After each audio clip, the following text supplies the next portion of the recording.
सभी को नमस्कार। आज मैं पुनः अपने YouTube चैनल पर उपस्थित हूँ और ये कहानी मेरे प्यारे से बच्चों के लिए है और आप सभी इसको ध्यान से सुनेंगे।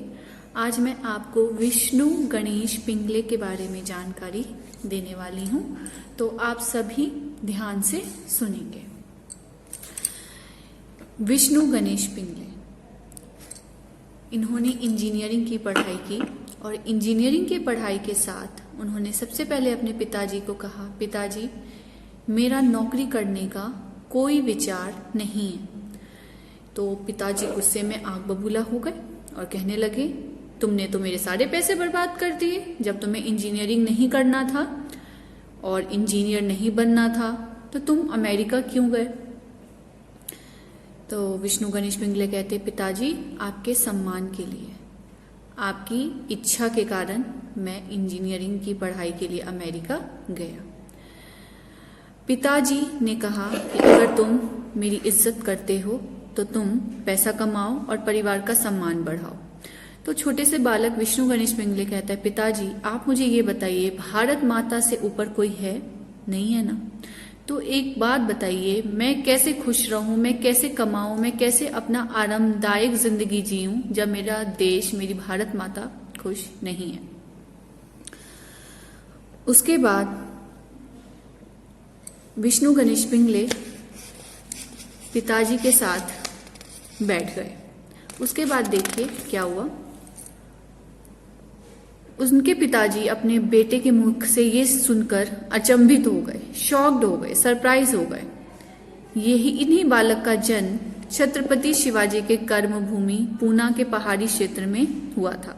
बचपन से खूब व्यायाम करते थे, जिसकी वजह से उनका शरीर हष्टपुष्ट और बलवान था।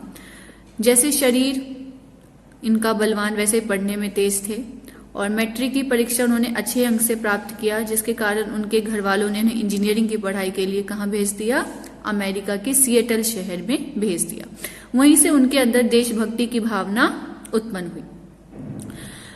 रानाडे और चाफेकर बंधुओं, ये व्यक्तित्व के नाम हैं। इनके बलिदान से ये पूरी तरीके से आहत हो गए। उस समय विष्णु गणेश पिंगले ने देश को आजाद करने का निर्णय लिया।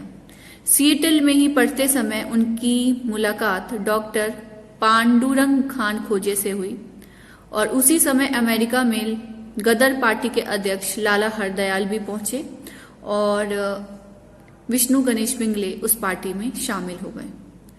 और इस पार्टी के गदर पार्टी का अध्यक्ष बाबा सोहन सिंह भकना को बनाया गया और लाला हरदयाल को उसका मंत्री, और डॉक्टर खान खोजे, पांडुरंग खान खोजे को प्रचार विभाग और विष्णु पिंगले को उसका सहायक बनाया गया। इंजीनियरिंग की पढ़ाई के साथ साथ गदर पार्टी में भी सम्मिलित हुए, उनके क्रियाकलाप को देखते और भारत की आजादी की मांग करते थे।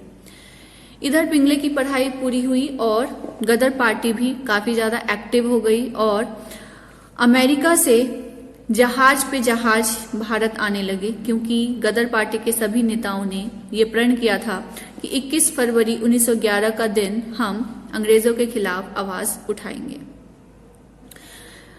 उसी जहाज में विष्णु गणेश पिंगले भी आ गए और सबसे पहले अपने पिताजी और माताजी से मिले और उसके बाद गदर पार्टी के क्रियाकलाप में शामिल हो गए। उन्हें मेरठ का कार्य सौंपा गया और दुर्भाग्य से वहां का सेना नादिर खान ने उन्हें गिरफ्तार कर लिया और उस समय पिंगले के पास 10 बम भी थे और खुफिया विभाग ने गदर पार्टी में घुसपैठ कर क्रांति की योजना को असफल कर दिया और पिंगले को गिरफ्तार कर लिया गया। विष्णु गणेश पिंगले को भी अंग्रेजी सरकार ने फांसी की सजा सुनाई। 16 नवंबर 1915 के दिन लाहौर के सेंट्रल जेल में पिंगले को फांसी दे दी गई। उस तेजस्वी युवक ने भारत माता की जय बोलते हुए फांसी का फंदा स्वयं अपने गले में पहन लिया। ऐसे बालक थे विष्णु गणेश पिंगले, जिन पर हमें आज भी गर्व और नाज है। धन्यवाद।